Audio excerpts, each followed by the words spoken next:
I love my job, and I'm super lucky. I mean, not only do I get to share fun facts about gems and minerals with you, I get to work with them every day. And because there's such a huge variety of gem and mineral species in the world, and each one is different, I know I'll never see them all, which is why it's so exciting when rare or little seen gems are displayed for the world to see. When museums, private collectors, and auction houses bust out the best of the best, it's not just professionals who are dying for a peek.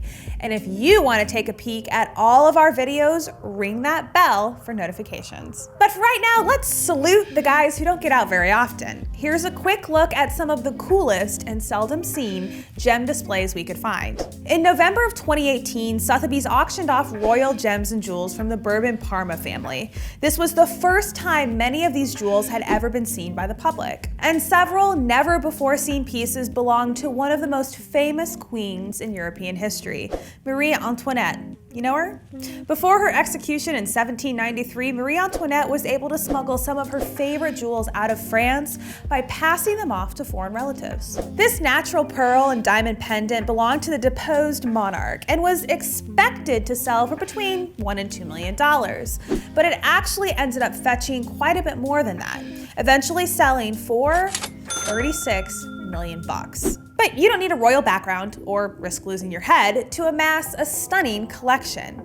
Gathered by generations of Australian miners for over 100 years, these 12 uncut and untreated black opals are now up for sale. And the asking price for the collection is $10.8 million. Ranging from 21 to over 6,000 carats, these opals, like many in the world, come from the tiny town of Lightning Ridge, Australia, about 500 miles from Sydney. So far, there hasn't been a buyer, which actually may be for the best. The anonymous sellers hope the opals end up on display in a museum, rather than be cut apart for jewelry. Do we ever give enough credit to museums? Probably not. Let me remedy that right now. Let's shout out to the San Diego Natural History Museum, who have hauled out some never-before-seen specimens from their extensive gem and mineral collection. The museum has over 26,000 mineral specimens, primarily found in and around Southern California.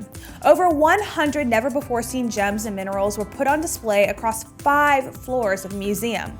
Azurite and quartz, tourmaline and topaz, the gang is all here. The Natural Museum of Scotland presented a similar display in 2018. Check out this collection of unique agates owned by 19th century mineralogist Matthew Forster Heddle. Heddle was bored by his career as a physician and decided to spend his time traveling Scotland to collect the most interesting rocks he could find. A man after my own heart. Skip down way south of Scotland to Italy, and that's where you'll find the treasure of San Gennaro, also known as Saint Januarius. He's the patron saint of Naples and died as a martyr during the reign of the Roman Emperor Diocletian. Kept hidden away in Naples for years, many of these pieces were recently put on display in Rome. This collection was built over the course of hundreds of years by donations from devout believers. Many individual stones were given to the church and later used to decorate elaborate pieces of art. Take a look at this golden mitre, which is a specific kind of religious headdress, covered in over 3,300 diamonds and hundreds more rubies and emeralds. The necklace of San Gennaro has a similar story. Many separate pieces, donated by kings and royalty, were forged together to create this massive necklace. It also holds a simple pair of earrings, donated by an average commoner as thanks for being spared from an epidemic. If you want to peep more modern treasures, the Gem Genève Jewelry Show in Geneva, Switzerland, say that 3 times fast, might be what you're in the market for.